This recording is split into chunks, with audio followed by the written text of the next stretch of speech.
একটা বৈধ ভোটারের নাম বাদ গেলে বিজেপির নেতারা বাড়ি থেকে বেরোতে পারবে। যে ভারতবর্ষ কাউরি বাপের নয়, ভারতবর্ষ সকলের।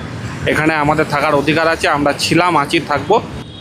বাংলা জয়ের স্বপ্ন দেখছে, এটা ওরা মূর্খে স্বর্গে বাস করছে। এখানে মোদি ক্ষমতায় আসার আগে বলেছিল সবকা সাথ সবকা বিকাশ, কিন্তু আমরা দেখতে পাচ্ছি বিজেপি ক্ষমতায় আসার পর যেভাবে সাম্প্রদায়িক বিভেদ, সাম্প্রদায়িক রাজনীতি করছেন, উগ্র হিন্দুত্ববাদের রাজনীতি করছেন। কেউ বলছেন হালাল মাংস খাওয়া যাবে না, কেউ বলছে মুসলমানদিকে চলে যাওয়া পাকিস্তানে। একটা কথাই বলি বিজেপি দিকে তথা বিজেপির নেতা মন্ত্রীদের, যে ভারতবর্ষ কাউরি বাপের নয়, ভারতবর্ষ সকলের। এখানে আমাদের থাকার অধিকার আছে, আমরা ছিলাম, আছি, থাকবো। কেউ আমাদের কিছু করতে পারবে। কিন্তু আমরা তো দেখছি দুবাই সৌদিতে গিয়ে সেই সমস্ত শেখদেরকে বা রাষ্ট্রপ্রধানদেরকে জড়িয়ে নিচ্ছেন মোদিজি। হ্যাঁ, মোদি পাকিস্তানে গিয়ে বিরিয়ানি খাচ্ছে, অথচ সৌদি আরবে গিয়ে শেখদেরকে গিয়ে জড়িয়ে ধরছে। হ্যাঁ, আর এখানে গিয়ে মুসলমানদের উপর অত্যাচার করছে। এই দ্বিচারিতা বন্ধ হওয়া উচিত।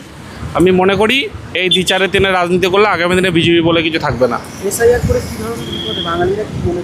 দেখুন, ওরা যদি মনে করে বিজেপি, এখন তো ইলেকশন কমিশন বলে কিছু নেই, এখন বিজেপি কমিশন অফ ইন্ডিয়া হয়ে গেছে। তাই ওরা যদি মনে করে যে ইলেকশন কমিশনকে কাজে লাগিয়ে আমরা এখানে বাংলা জয়ের স্বপ্ন দেখছে, এটা ওরা মূর্খে স্বর্গে বাস করছে। এখানে মমতা বন্দ্যোপাধ্যায় 250 সিট নিয়ে চতুর্থবারের জন্য মুখ্যমন্ত্রী হবে। ওরা তো বলছে কোটি কোটি নাম বাদ দেবে শুভেন্দু অধিকারী। কারণ বাপের নাকি এটা বাদ দেবে? একটা বৈধ ভোটারের নাম বাদ দিয়ে দেখুক। একটা বৈধ ভোটারের নাম বাদ গেলে বিজেপির নেতারা বাড়ি থেকে বেরোতে পারবে না। আবার বলছি, একটা বৈধ ভোটারের নাম বাদ গেলে বিজেপির নেতারা বাড়ি থেকে বেরোতে পারবে। আমরা দেখছি প্রায় প্রতিনিয়ত মুসলিমদের উপর গত দুদিন আগে দেখা গেল বিজেপি শাসিত একটি রাজ্যে, সেখানে একজন মুসলমান ব্যক্তি নামাজ পড়ছেন, তাকে গিয়ে একজন আরএসএস বা বিজেপি বা গেরুয়া বাহিনী লাঠি দিয়ে লাথি মেরে আক্রমণ। আবার বলছি বিজেপির নেতাদের, বিজেপিকে বলছি, এই ভারতবর্ষ বিজেপির বাপার না। এই ভারতবর্ষ সকল বা মুসলমানদেরও ভারত, হিন্দুদেরও ভারত। এখানে কেউ কাউকে তাড়াতে পারবে না। যারা ভারতীয় তারা ভারতীয়, আজ এখানে ছিল, আছে, থাকবে।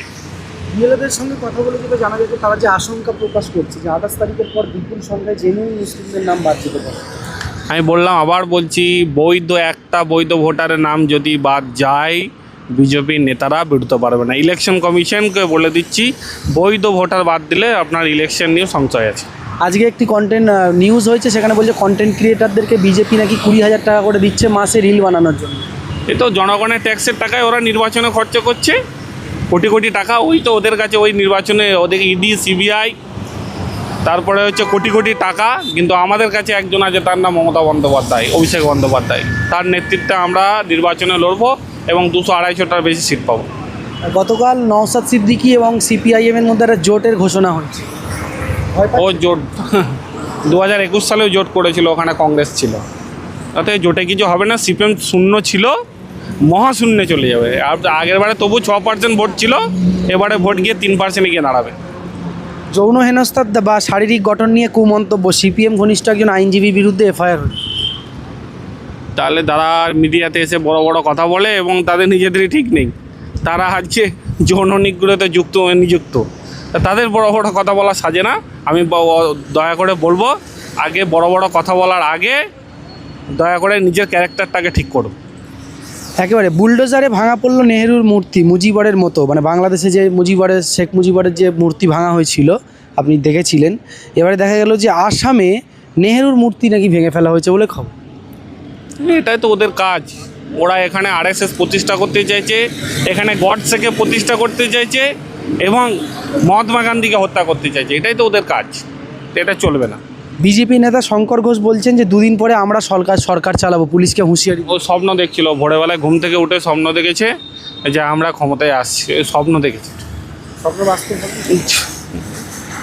বিজেপি এবারে মোটামুটি 50-এর নিচে তো বটেই। আমার যেটুকু অনুমান 30-এর নিচে ভোট পাবে, 30-এর নিচে। আরে উগ্র হিন্দুত্ববাদ, তারপরে এরা যে প্রতিশ্রুতি মানুষকে দেয়, অনেক প্রতিশ্রুতি মানুষকে দেখেছিল, অনেক স্বপ্ন দেখিয়েছিল, বছরে 2 কোটি চাকরি, তারপরে আপনার 15 লক্ষ অ্যাকাউন্টে, 35 টাকায় পেট্রোল, 30 টাকায় ডিজেল। আসছে দিন কোথায়? শুধু তো সাম্প্রদায়িক, শুধু হিন্দু মুসলমান ভাগাভাগি। এই হিন্দু মুসলমান ভাগাভাগি মানুষ চায় না।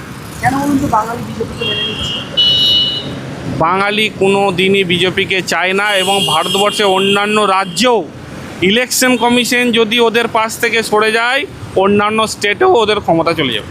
নওশাদ সিদ্দিকী, হুমায়ুন কবিররা মুসলিম ভোটে ভাগ বসাতে পারবে? দেখুন, এই বিজেপির এজেন্ট কিছু আছে, আমাদের পশ্চিমবাংলায় বিজেপির কিছু এজেন্ট জন্মগ্রহণ করেছে। তাদের কাজ হচ্ছে মুসলিম ভোট ভাগ করে বিজেপিকে সহায়তা করা, কিন্তু বাংলার মুসলমান বোঝে কাকে ভোট দিলে তারা সুরক্ষিত থাকবে। কিন্তু সিপিএম, আইএসএফ বা কংগ্রেস বারবার বলে যে এই রাজ্যে বিজেপিকে তো তৃণমূল এনেছে। কেউ কাউকে আনে না, জনগণ জনগণ নিয়ে আসে কোনো রাজনৈতিক দলকে। এখানে কেউ কাউকে আনতে পারে না। তাহলে যদি আনতেই পারতো তাহলে অন্যান্য দলও আসতো। এটাই একটা ভয়। কি ভয় পাচ্ছেন একটু ডিটেলসে বলুন তো। দেখুন, বিজেপিকে নিয়ে কি ভয় পাচ্ছেন? আমরা বিজেপির কাছে আমরা যেটা ভয় খাই, ইভিএম হ্যাক। দেখুন বিজেপির কাছে দুটো শক্তি আছে। একটা হচ্ছে দাঙ্গা, হিন্দু মুসলমান দাঙ্গা করে, আর সেকেন্ড হচ্ছে ইভিএম। ইভিএমটা বিজেপি পারে না এমন কিছু নেই। ওরা হরিয়ানায় চুরি করে ক্ষমতা দখল করেছে, মহারাষ্ট্রে ক্ষমতা দখল করেছে চুরি করে, কিছুদিন আগে বিহারেও চুরি করে ক্ষমতা দখল করেছে। ওরা ইভিএমই হচ্ছে ওদের একমাত্র বাঁচাতে পারে। মানুষ ওদের ভোট দেবে না, এটুকু আমি দায়িত্ব নিয়ে বলতে পারি।